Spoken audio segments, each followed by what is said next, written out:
The current reality for Camilla is a far cry from the sun-drenched coronation of 2023.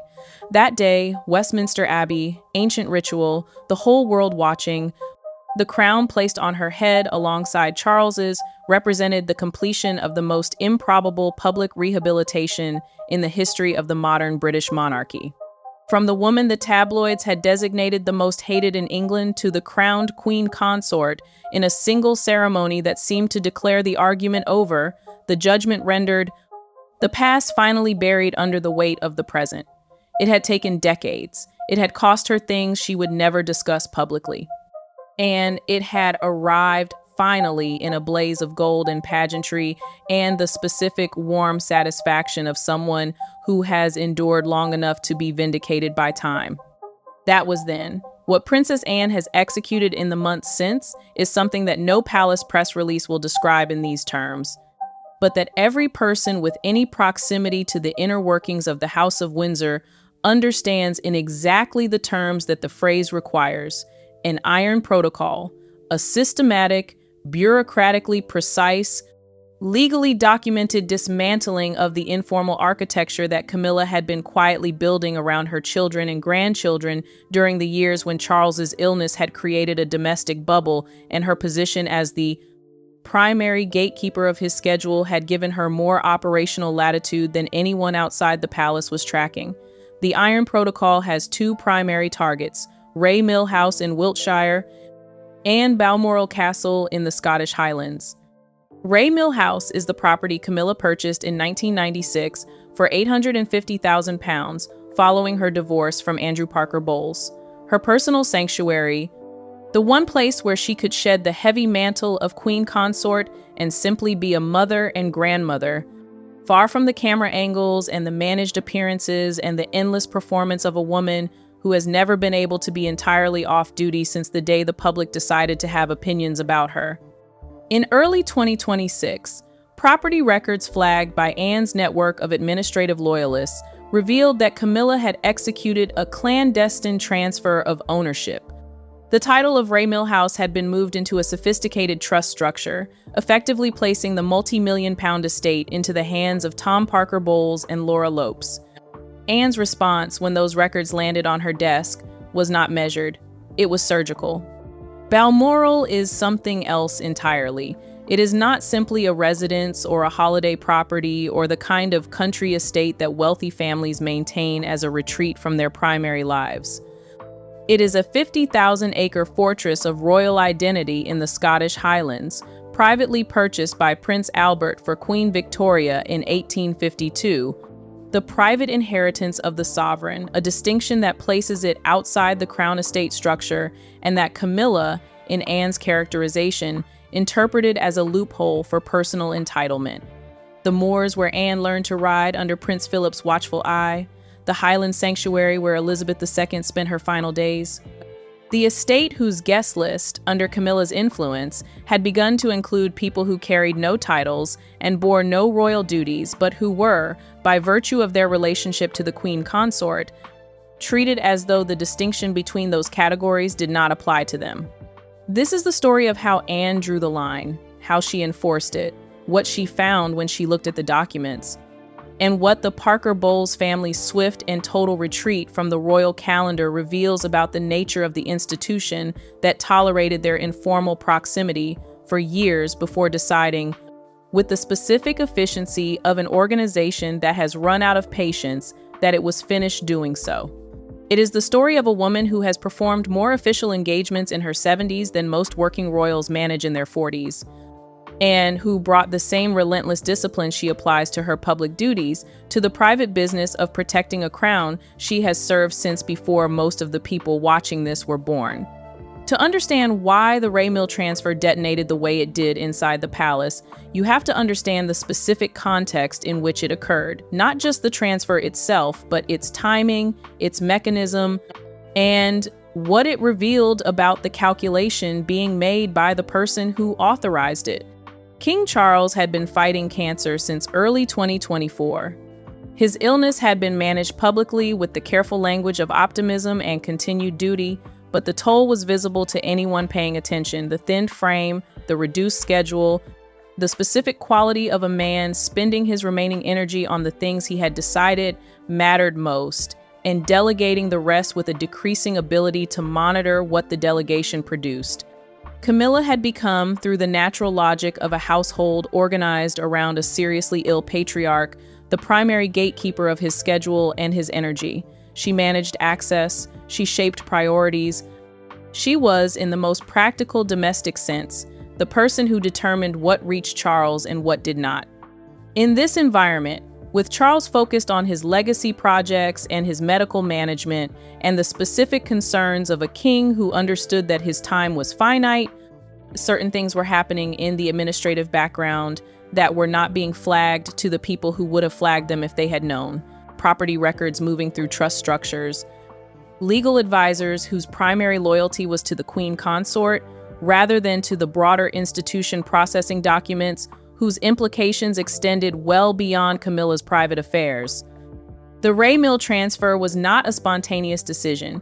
It was the product of a deliberate process conducted with professional legal assistance, designed to accomplish a specific outcome: to move a significant asset out of Camilla's direct ownership and into the hands of her children before circumstances changed in ways that might make such a transfer more difficult or more expensive. Anne's network of administrative loyalists, the specific term used by people familiar with how she operates, a network built over 5 decades of institutional service, whose existence is never formally acknowledged, but whose effectiveness has been demonstrated repeatedly, flagged the property records in early 2026.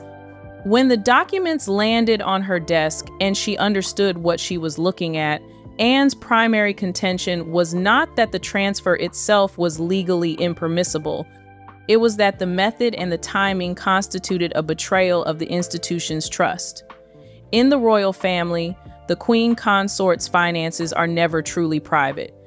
They are inextricably linked to the sovereign's wealth and to the public's perception of the monarchy's fiscal responsibility. A clandestine transfer of a multi-million-pound property conducted using royal-adjacent legal resources and royal-adjacent tax specialists during a period when the king was publicly undergoing cancer treatment and the family was being asked to demonstrate fiscal restraint was not a private matter. It was an institutional one.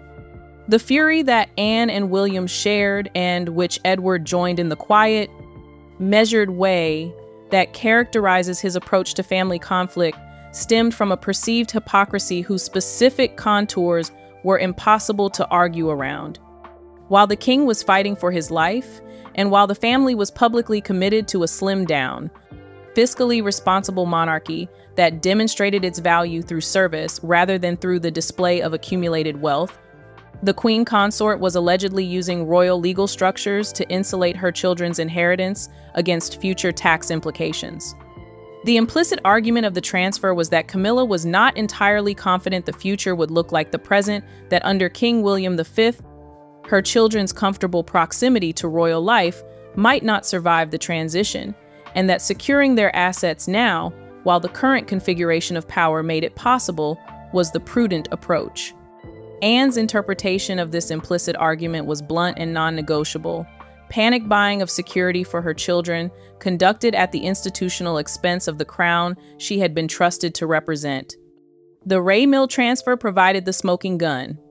But the Balmoral dispute was what Anne described privately as the deeper wound, the one that connected to something more fundamental than property values or trust structures, or the technical question of whether royal-adjacent legal resources had been improperly deployed. Balmoral is not a property in any ordinary sense. Prince Albert purchased the 50,000-acre Scottish estate in 1852, and it has been the private inheritance of the sovereign ever since, not a crown estate property, not subject to the same oversight mechanisms that govern the public royal residences, but a private holding whose management sits with the monarch personally. This distinction matters for several reasons, the most important of which is that it makes Balmoral's guest list and its management decisions a matter of the sovereign's personal discretion rather than of institutional governance. This discretion, in Anne's assessment, had been exercised in ways that Elizabeth II would not have recognized. The tensions had been building throughout 2024 and 2025. Charles, influenced by Camilla's vision of a modernized and accessible monarchy, had made decisions about Balmoral that would have been unthinkable under the previous reign. The opening of the castle's internal sanctums to public tours for the first time in the estate's history as a royal residence was met with what observers close to Anne described as silent fury, not because she opposed the principle of public access to heritage, but because of what the decision signaled about how the estate's purpose was being reconceived. Anne's mother had spent her final days at Balmoral. The Highland moors, the ancient rhythms of the working estate, the specific quality of privacy that the place had always protected, these were not incidental features of a country property. They were the point of it. They were what made it a sanctuary rather than a venue. The true breaking point, however, was not the tourists, it was the guest list. Staff accounts from the Highland estate, reaching Anne through the channels she had spent decades cultivating, described an atmosphere that was increasingly organized around the Parker Bowles family's comfort and preferences rather than around the estate's traditional functions. Tom Parker Bowles and Laura Lopes had been granted access to the estate's most private quarters areas, historically reserved for the monarch's immediate bloodline. Camilla's grandchildren had been seen using the services of the royal gillies for hunting and riding activities, enjoying the resources of an estate that is funded and maintained as a national trust without bearing any of the duties or disciplines that have always been the condition of that enjoyment for the people born into the line. To Anne, who had learned to ride on those same moors under Prince Philip's supervision and who understood the Highland estate's rhythms from the inside as a working environment rather than as a leisure destination, this was not a small thing. The gillies and stalkers who work the Balmoral estate are people whose families have served the royal household for generations and who carry a loyalty to the institution that runs deeper than employment. To see them deployed in service of private citizens whose connection to the crown was entirely personal and who carried none of the constitutional standing that historically accompanied that kind of royal hospitality was, in Anne's characterization, an unpardonable desecration of the estate's purpose and of the relationships that sustained it. The Iron Protocol that Anne initiated in the weeks following the Ray Mill discovery moved on multiple tracks simultaneously, which is to say, it moved in the way that Anne operates, with the thorough, multi-dimensional efficiency of someone who has been managing institutional crises for 50 years and who understands that addressing a symptom without treating the underlying condition is not a solution but a delay. The most immediately visible track was financial. Camilla was personally invoiced for every penny of taxpayer-funded security and royal staff time that had been utilized by Tom Parker Bowles and Laura Lopes over the preceding 3 years. The internal ledgers, as interpreted by those familiar with the Duchy of Cornwall's rigorous accounting standards, indicated that the cumulative cost of this informal provision of royal services to private citizens was significant. Significant enough that the invoice itself functioned as a statement of principle rather than merely as a reimbursement request. This was not the palace politely asking to be made whole. It was the palace formally documenting the extent to which the boundary between royal resources and private use had been permitted to blur and placing the cost of that blurring squarely on the person who had presided over it. Simultaneously, all of Camilla's private asset transfers were frozen pending completion of a full Crown integrity audit. The implications of this freeze extended beyond Ray Mill House to the broader question of whether other transfers or arrangements had been made using royal adjacent resources in ways that would not withstand external scrutiny. Royal legal teams were tasked with establishing whether Crown resources, time, counsel, or funds had been diverted to facilitate the private transfer. The investigation's findings would determine whether a serious ethical breach had occurred beyond the question of the transfer itself. The practical consequences for the Parker Bowles family were swift and comprehensive. The secondary key cards that had given them access to non-public areas of Windsor and Sandringham were deactivated. Guest cottages at the Balmoral estate were rekeyed under military-grade supervision, whose thoroughness communicated to anyone paying attention that the decision had been made at the highest institutional level rather than as an administrative convenience. Household staff at all relevant royal properties were reminded, under explicit threat of immediate dismissal, that Tom Parker Bowles and Laura Lopes were private citizens with zero constitutional status and no right to command royal resources, staff time, or security provision. The reminder was not a gentle clarification. It was a formal instruction delivered in the language of consequences. Beyond the immediate practical measures, Camilla was pressured to issue a private deed of indemnity, a legal document forcing her to waive any and all future claims her children might have on properties or lands adjacent to royal holdings.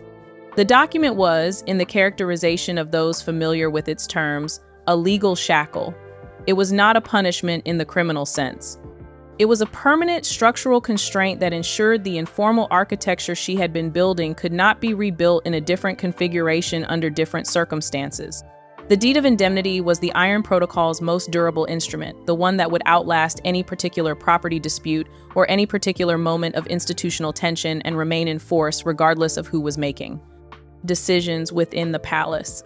What distinguished Anne's intervention from the kind of family conflict that the House of Windsor typically manages through the mechanism of patient non-acknowledgement was its operational precision. She was not conducting an emotional confrontation. She was conducting an institutional correction, using the full range of administrative tools available to the most experienced and most disciplined member of the working royal family. Her first strategic move was to address the informal access structure that had grown up around Tom and Laura during Camilla's years as queen consort. This structure had never been formally authorized. It had accumulated through the specific process by which proximity to power generates its own permissions, each small concession creating the precedent for the next until a collection of informal arrangements had produced something that looked, from the outside, like an established entitlement. Anne initiated a series of meetings with the master of the household and the heads of royal security to demand a strict codification of guest protocols. The outcome of these meetings was a recategorization of the Parker Bowles family's status that was devastating in its simplicity. Tom and Laura were no longer to be treated as VIP family.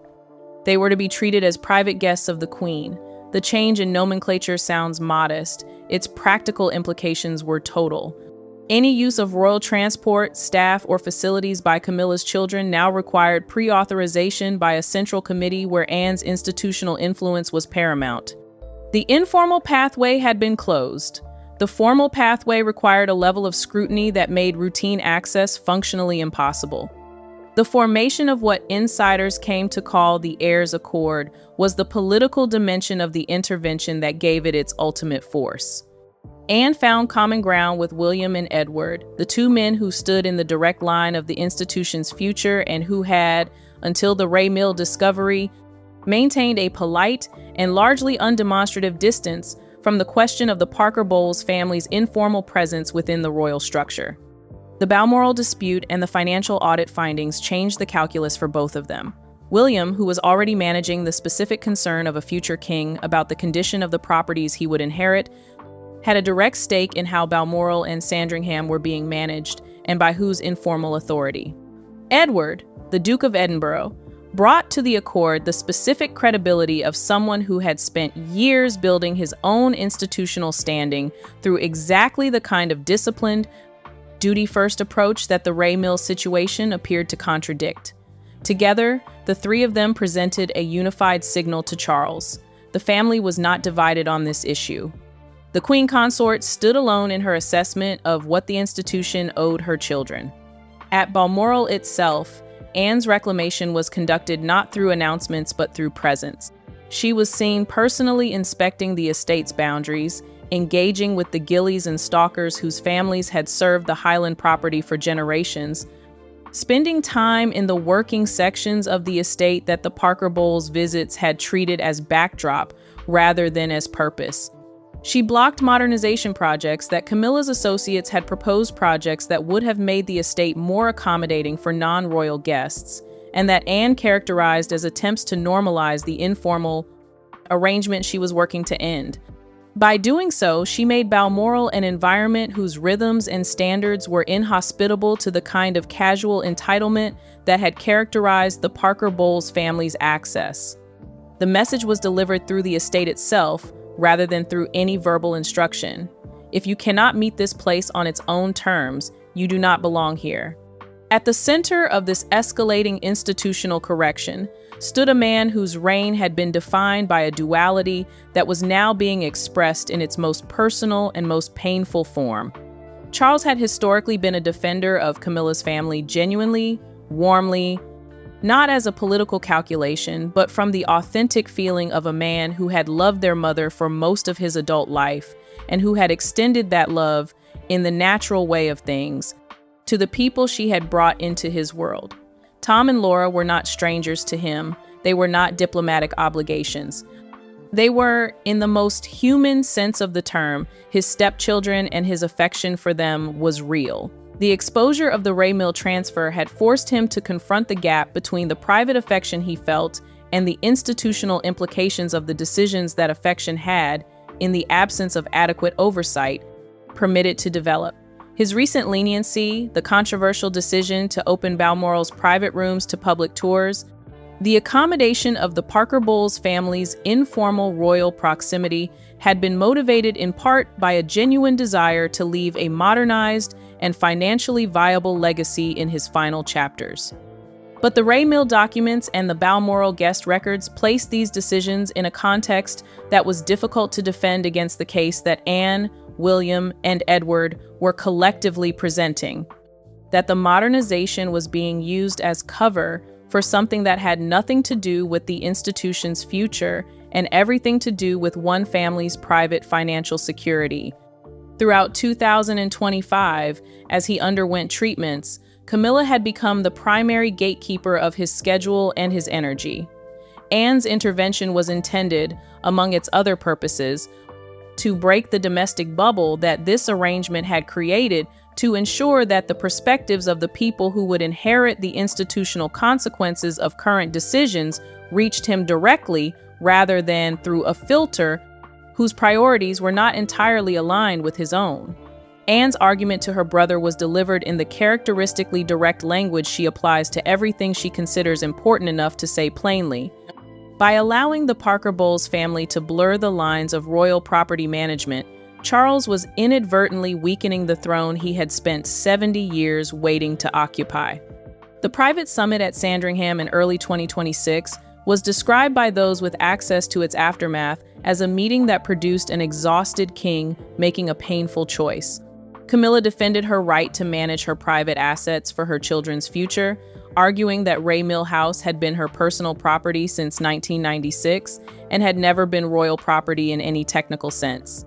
Anne and William presented the counter-argument that the methods used the royal-adjacent legal resources, the timing during a public health crisis, the secrecy that had kept the transfer from the council's awareness made it an institutional matter, regardless of the property's technical status.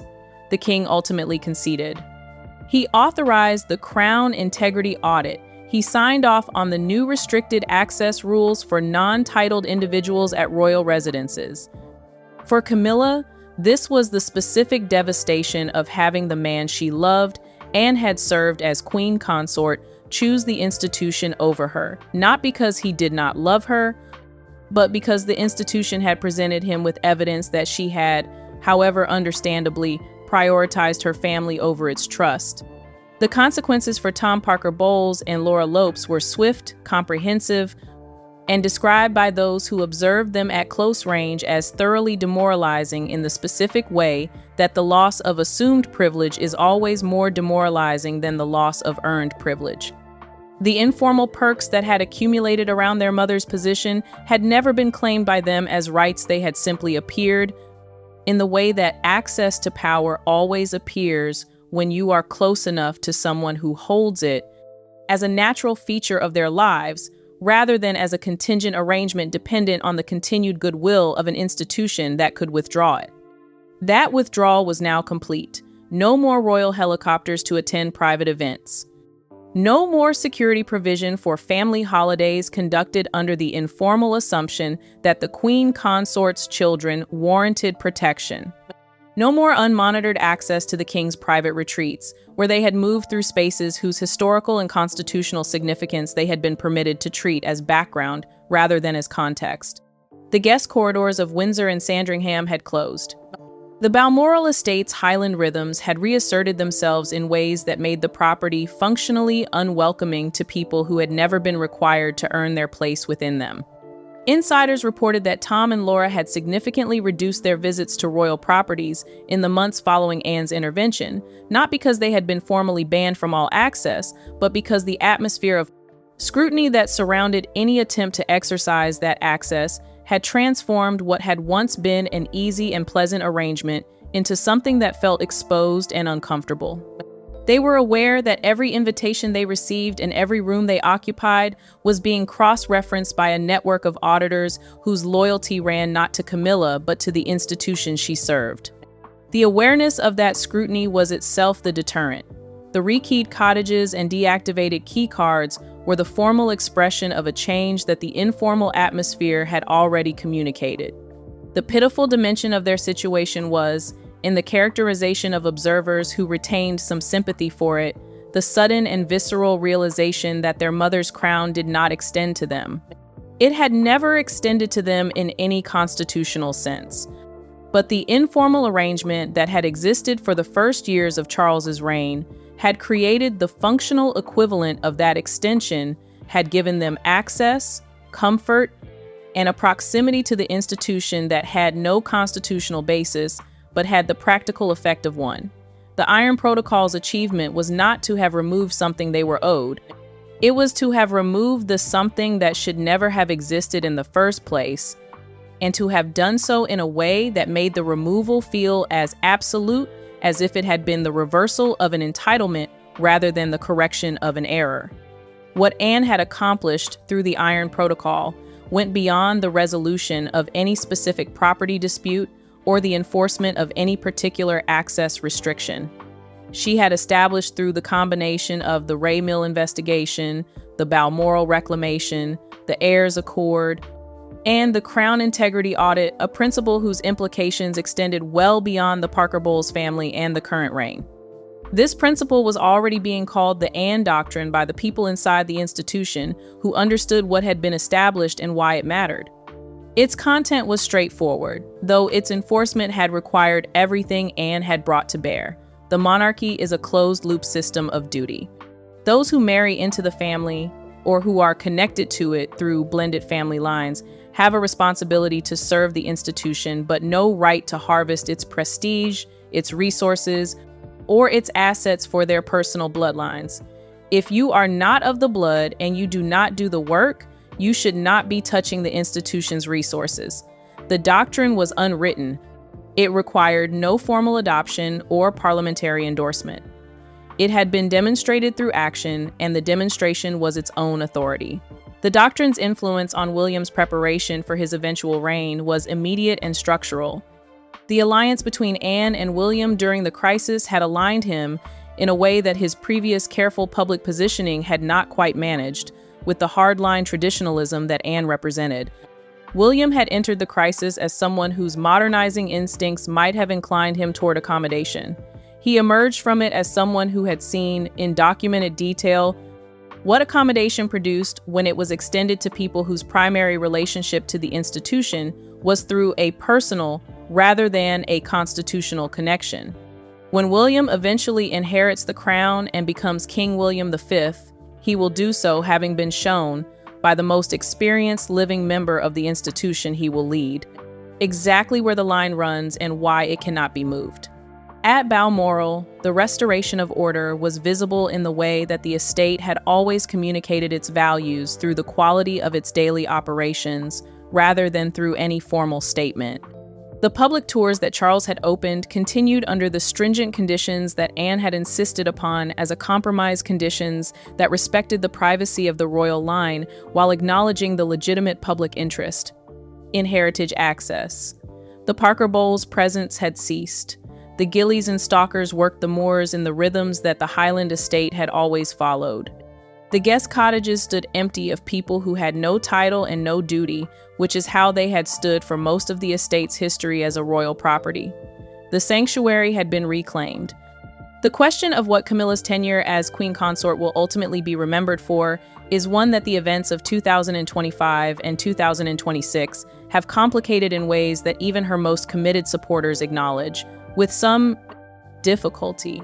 The version of her story that seems settled at the coronation, the long-suffering companion who endured decades of public contempt and arrived, finally, at the vindication of the crown beside her, remains true and is not erased by anything that has followed.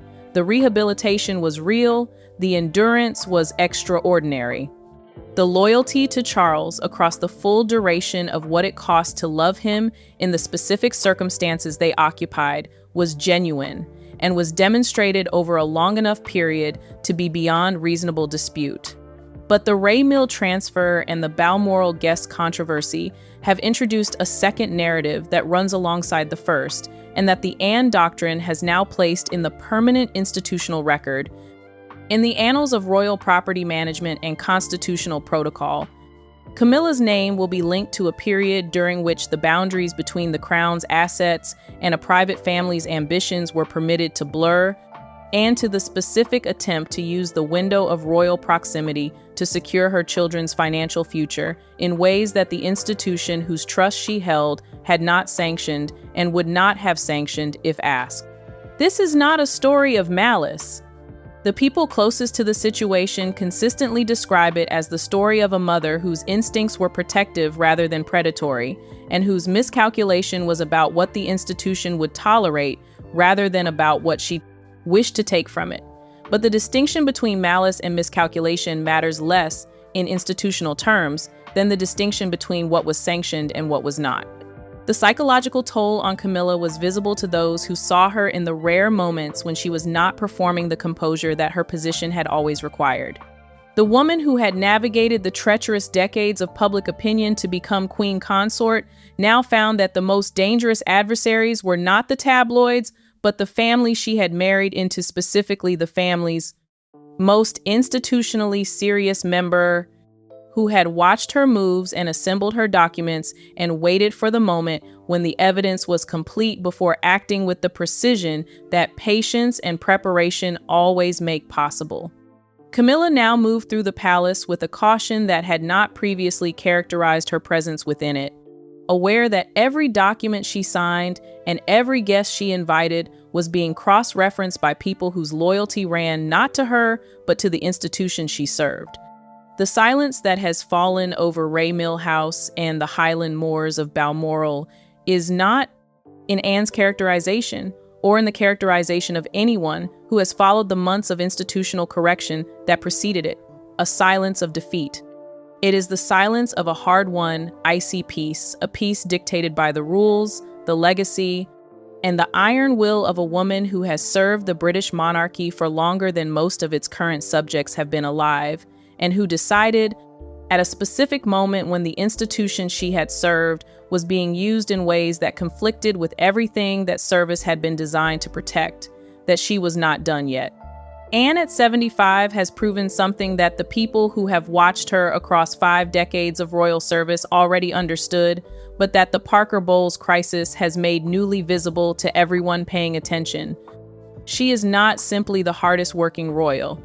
She is the ultimate guardian of the flame, the keeper of an institutional memory that extends back through her mother's reign and through the specific understanding of what the crown is and what it is not that Elizabeth II transmitted to the children who watched her demonstrate it across 7 decades of unwavering service. The flame that Anne guards is not merely ceremonial, it is constitutional. It is the specific understanding that the monarchy survives not through the personal qualities of any individual who happens to occupy its highest positions, but through the consistent application of principles that place the institution above every personal consideration, including the consideration of family. The crisis that could have fractured the family has, in Anne's management of it, instead reinforced the foundation. The institution's immune system, the specific combination of administrative loyalty, constitutional principle, and the willingness to act against one's own convenience when the institution requires it activated itself and expelled what it perceived as a threat before the threat could become irreversible. This is what institutions that survive do. Not every one of them, and not every time. But the ones that survive the longest are the ones that can identify the difference between the family that carries it and the institution itself, and that prioritize the institution when the choice must be made. Charles continues his journey of health and service, knowing that the borders of his kingdom, both physical and ethical, are being watched by the toughest royal alive. The Parker Bowles era of informal royal proximity has met its institutional match in the Princess Royal, and the match was not close. The icy peace that has settled over Ray Mill and the Highland moors is the peace of a principle reestablished, a boundary restored, a flame that was allowed to gutter briefly and that is now burning again with the specific steady intensity of something tended by someone who will not allow it to go out. Anne has made the argument one final time. The crown is a sacred trust held on behalf of the nation, not a family business to be managed for private profit. And she has made it in the only language that the institution she has served for half a century fully understands, not through words, but through action, and not through one decisive moment, but through the sustained and irresistible pressure of someone who is simply not going to stop.